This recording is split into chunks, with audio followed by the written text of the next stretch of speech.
Ki khubor ka Batesi TV ka umdi basnyambak penjaslian Umrupa Premium Meghalaya. Union Minister Jangkatan Sains and Technology Dr. Jitendra Singh hakakat latrik uleber alarap hausan ulakap reba ni kejingbu Mawnongrim nagbenta ke Permanent Campus and State Technology Demonstration Center juga North East Center for Technology Application and Reach yang bangitip lingkot kum ke Nectar. Kini Shlam jaga Department of Science and Technology Government of India ke Badan Umsawli New Shillong Township. Nectar ke penyat yaki projek berpair lingba ke teknologi juga digejuk ban kinti karap karyang hakari ke thaj tele mingi. Labun kedua bu Dr. Jitendra Singh masih nyuk kejat hak jaka la pendap syuai ke kamram od reban bat ulalet jengo iki dukan babu yaki sok ki pai bat gijing tung jing tab ki berwan ra de Mawnongrim. Lapun kup buram ru yo kongsan daga jalan balathan kerpang Hagaro Hills lembat kiwe kijing ais ngobha naga thaj tele mingi. Kejing tangai ke syarak kelong ru kum ke dak batbe jing syai ke imlang salang ke baka Nectar ru kelong ke shlem penok sen yang syikat day. Laplai pai baru ik mobile app ban pensuk ik dongrap ha ke bakin la ban penon kampura ya ke start sayan. Ha ke jok ke por la samru ik sernot bat kiwi kejing ais ngobha syiki dongrap na keleng ke jella. Ya ke jingalang na penlong ha ke jaka puli Indian Institute of Management ha ke baki wiki kendram ki London kin thop yu director jongka IIM klasaki ke jingbu yu Mawnongrim do kongsang Dr. Jitendra Singh. And it is also to be very greatly highlighted here that the kit will be distributed to further 25,000 farmers in the entire northeastern region.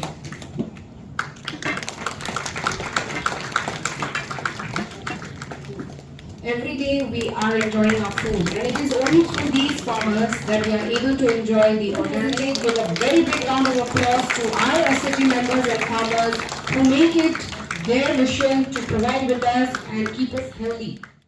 Now, having said that, there was also an option because this foundation stone laying got delayed from time to time, so we were planning it, then again it would get rescheduled because I would not find time to come here. And finally, the suggestion came that I could do it virtually.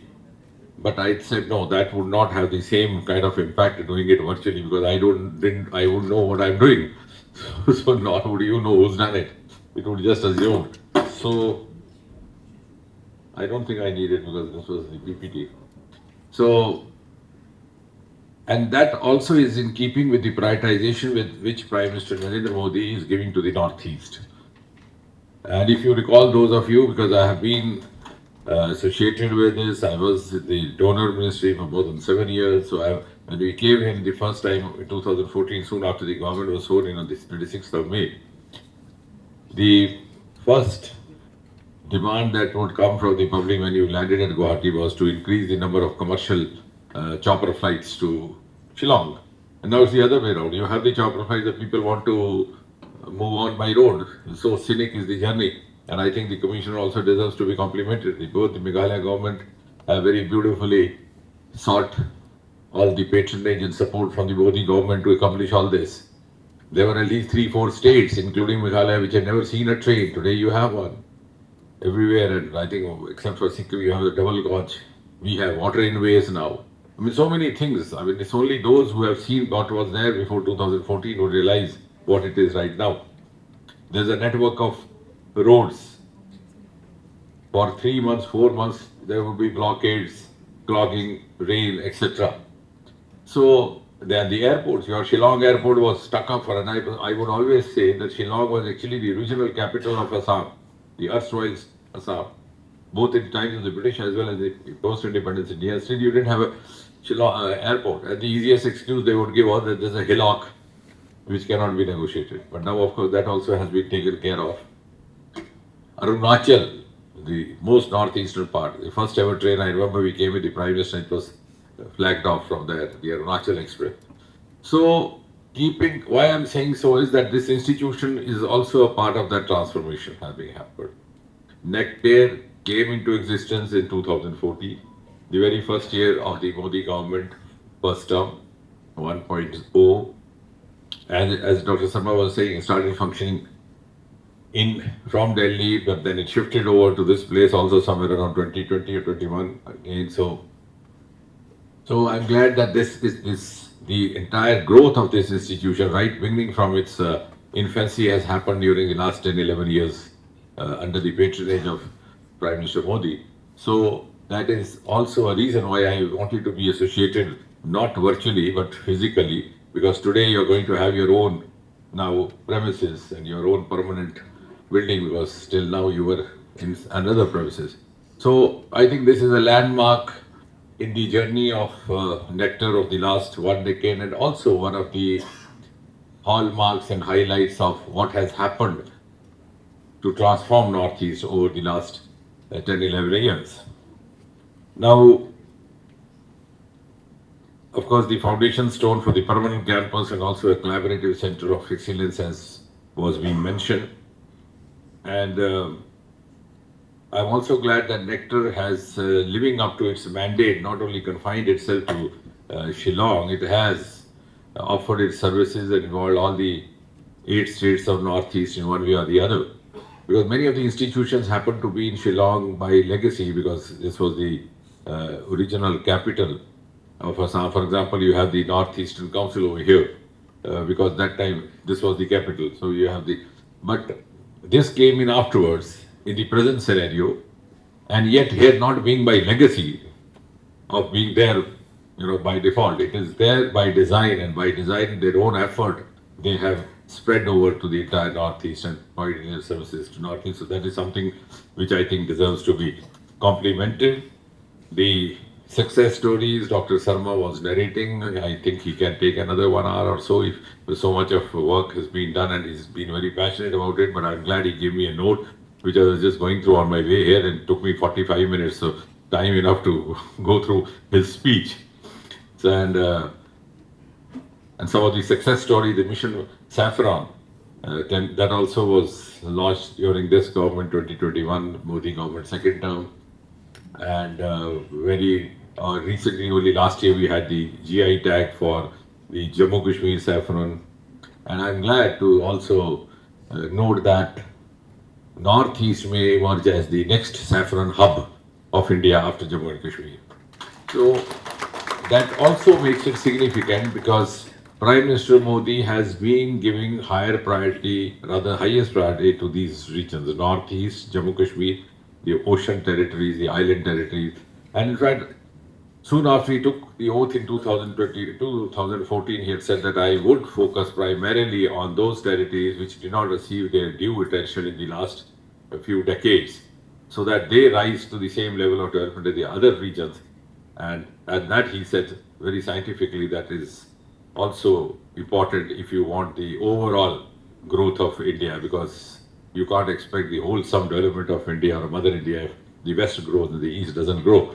And I know how many of you have noticed that he's visited Northeast almost 60, 65 times, which is much more than the total number of visits by all the preceding prime ministers.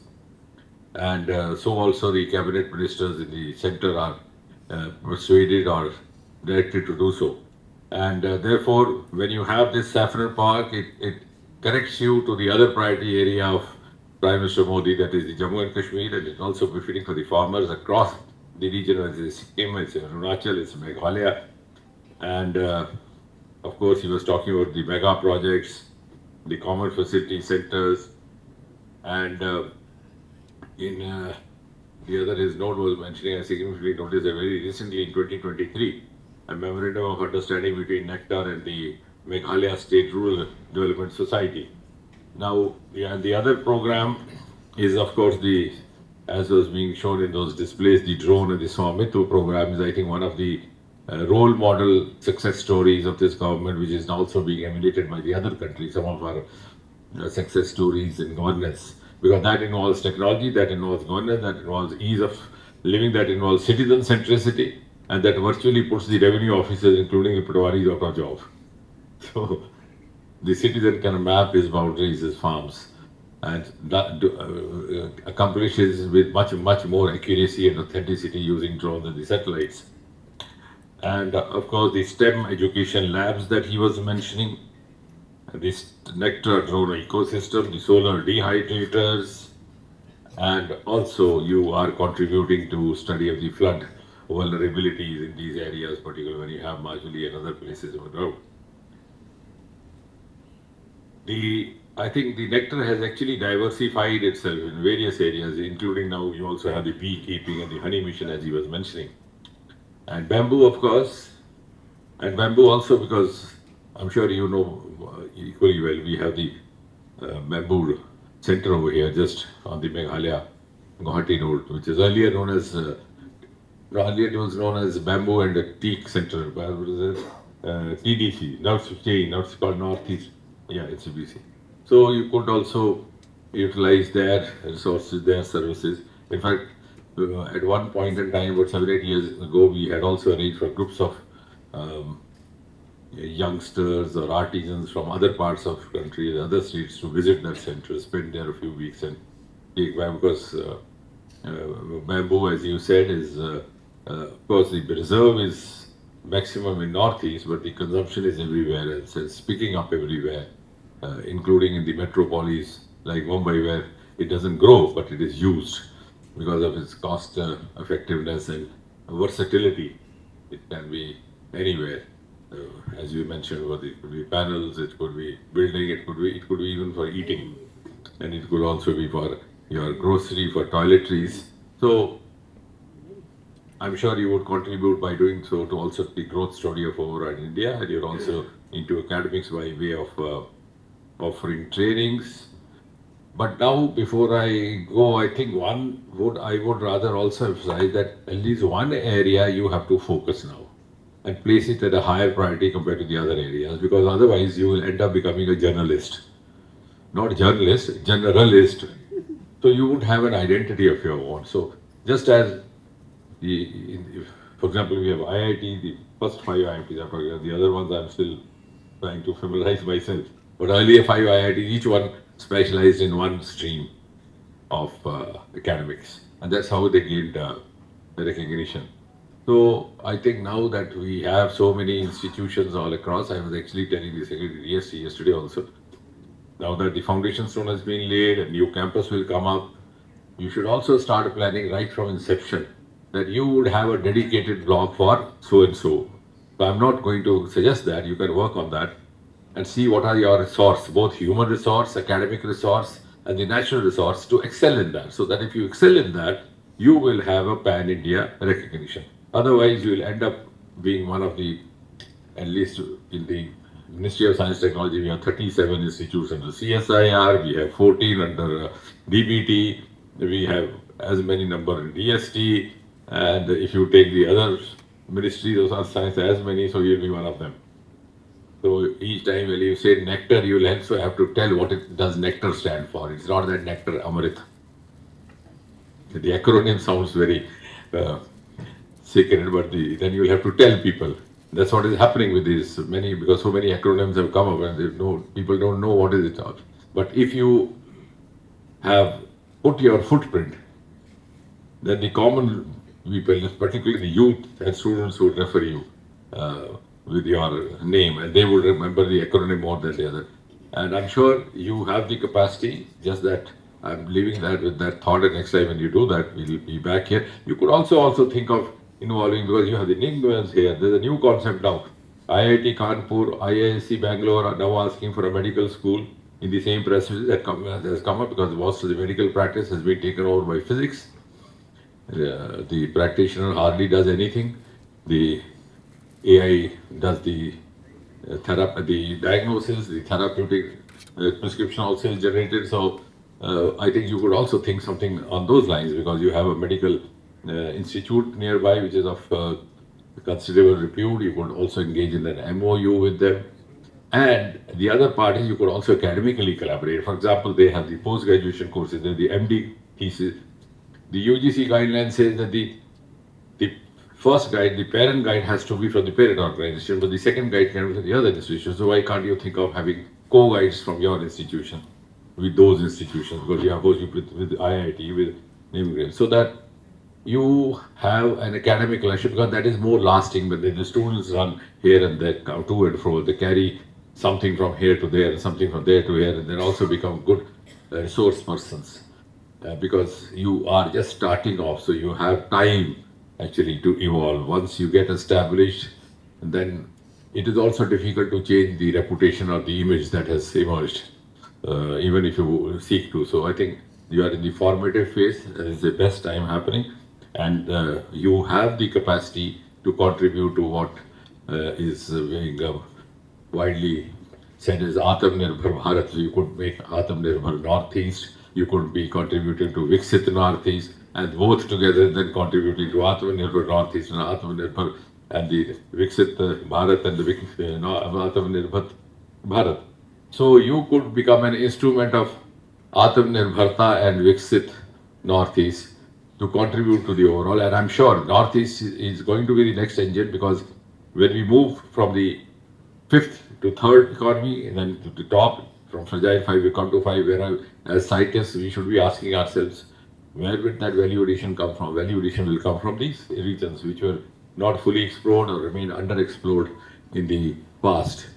And the other is the regions have already achieved saturation. So our Himalayan regions, our hill resources, and of course that side our marine resources, we have 12 states, of course, that is not applicable here. But we have a northeast resource which has not been fully utilized, and if you fully utilize it, you will be the torch bearer of the next phase of the, or the last leg of India's growth story before it reaches 2047. Thank you very much.